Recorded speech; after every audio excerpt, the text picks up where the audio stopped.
नमस्कार. छायाज रेसिपीजमध्ये आज आपण रवा आणि गव्हाच्या पिठापासून अगदी घरच्या साहित्यामध्ये बनणारा झटपट असा नाश्ता बनवतोय.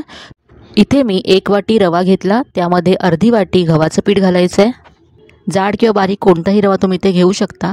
यानंतर यामध्ये 3 चमचे दही घालायचे. तर इथे मी 1 वाटी रवा, अर्धी वाटी गव्हाचं पीठ आणि 3 चमचे दही असं साहित्य घेतलं आहे. हे सगळं मिक्स करून घ्यायचं आहे आणि आता यामध्ये पाणी घालायचं आहे. इथे मी 1 वाटी पाणी घेतलं आहे. थोडं थोडं पाणी घालत हे पीठ आपल्याला मिक्स करून घ्यायचं आहे.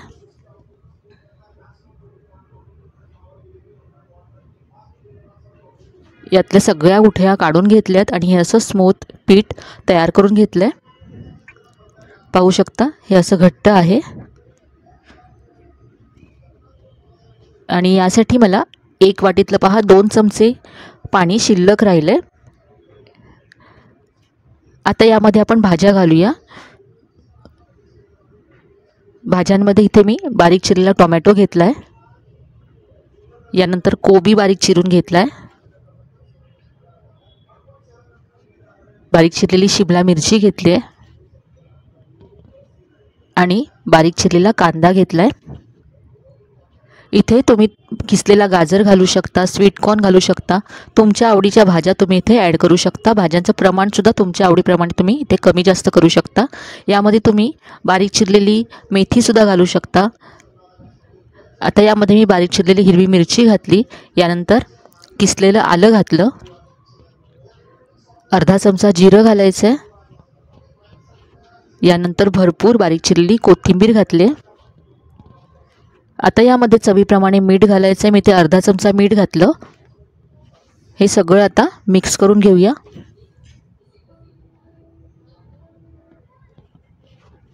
हे मला घट्ट वाटत होतं तर यामध्ये मी थोडंसं पाणी घालून हे थोडंसं सैल करून घेतलं.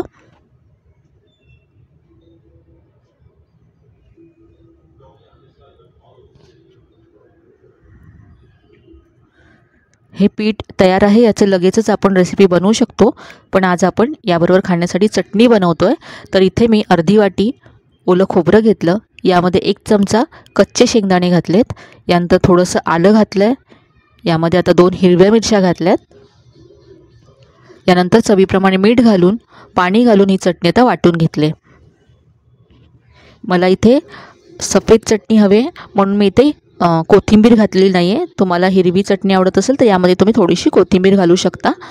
आता या चटणीवरती आपण फोडणी घालूया. 1 चमचा तेल गरम करून घेतलं आहे. गरम तेलामध्ये पाव चमचा मोहरी घातली. यानंतर थोडासा कढीपत्ता घातला आणि आता लाल मिरची तुकडे करून यामध्ये घातले.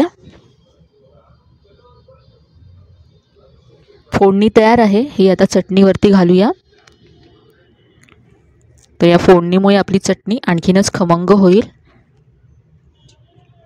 तर ही आपली झटपट अशी चविष्ट चटणी तयार आहे. आता आपण नाश्ता बनवायला सुरुवात करूया. हे जे आपण मिश्रण तयार करून ठेवलं होतं त्यामध्ये चिमूटभर बेकिंग सोडा मी घालते. फक्त हा नाश्ता जाळीदार होण्यासाठी मी इथे बेकिंग सोडा घातला. बेकिंग सोडाशिवाय सुद्धा तुम्ही ही रेसिपी बनवू शकता. बेकिंग सोडा व्यवस्थित असा या मिश्रणामध्ये मिक्स करून घेतला. आता इथे मी गॅसवरती तवा गरम करत ठेवला आहे. यावरती थोडंसं तेल घालायचं आहे. अर्धा चमचा तेल घातलं. तेल पसरवून घेतलं आहे. कमी तेलामध्ये होणारा अगदी पौष्टिक असा नाश्ता आहे.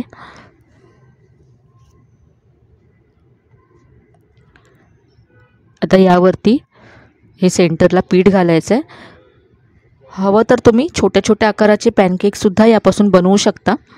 मुलांना जर टिफिनमध्ये द्यायचं असेल तर तुम्ही एका वेळेस 4 ते 5 असे पॅनकेक बनवू शकता.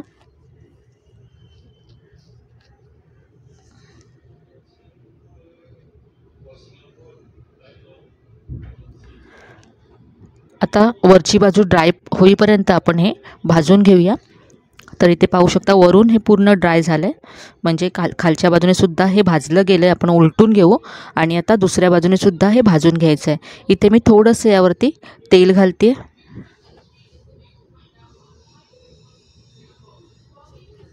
तेल तुमच्या आवडीप्रमाणे तुम्ही इथे कमी जास्त घालू शकता। आता हे दुसऱ्या बाजूने सुद्धा भाजून झालंय।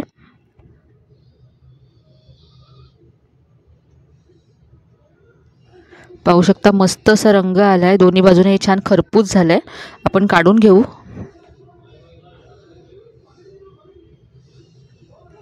इथे आता आपण जी चटणी बनवली त्या चटणी बरोबर आणि टोमॅटो केचप बरोबर मी हे सर्व केलंय। तुमच्याकडे जर छोटा तडका पॅन असेल तर त्यामध्ये सुद्धा तुम्ही हे बनवू शकता। तडका पॅनमध्ये सगळे एका आकाराचे असे बनतात आणि दिसायला सुद्धा छान दिसतात। तर हा झटपट होणारा, घरच्या साहित्यामध्ये होणारा सोपा असा नाश्ता तयार आहे। चवीला जितका छान आहे तितकाच पौष्टिक सुद्धा आहे। तर आजची ही रेसिपी तुम्हाला नक्कीच आवडली असेल। रेसिपी आवडली असेल तर व्हिडिओला जास्तीत जास्त लाईक करा, शेअर करा। चॅनलवर नवीन असाल तर चॅनलला नक्की सबस्क्राईब करा। चला तर मग पुन्हा भेटूया अशा छान छान आणि नवीन नवीन रेसिपीसह। तोपर्यंत धन्यवाद।